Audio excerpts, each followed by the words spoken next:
अस्सलाम वालेकुम, आप देख रहे हैं तहकीक न्यूज़ और मैं हूं जमशेद खान अंजुम।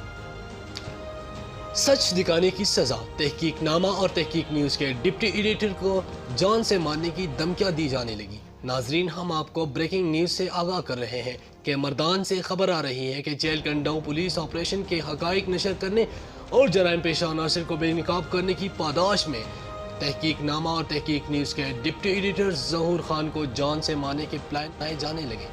नाज़रीन, ज़राए ने बताया है कि जेल कंडाऊ के कुछ मुबैना जराइम पेशा अनासर ने एक खुफिया मीटिंग में इस अज़म का इजहार किया है कि सनाउल्लाह एडवोकेट के साथ बाद में निपटेंगे, पहले तहकीक न्यूज़ के ज़हूर खान को इबरत का निशान बनाएंगे। नाज़रीन, इदारा अवाम को हकाइक पर मबनी खबरें फराहम करने के अज़म पर कायम है और ज़हूर खान को दी जाने वाली धमकियों की शदीद मजम्मत करता है। इंतज़ामिया और कानून नाफिज करने वालों इदारे से अपील की जाती है कि ज़हूर खान को दी जाने वाली धमकियों का फौरी नोटिस लिया जाए और ज़हूर खान और उसकी फैमिली को तहफ़्फ़ुज़ फराहम किया जाए। इदारा हर तरह से ज़हूर खान के साथ है। जी नाज़रीन, ये थी आज की ब्रेकिंग न्यूज़। देखते रहिए तहकीक न्यूज़।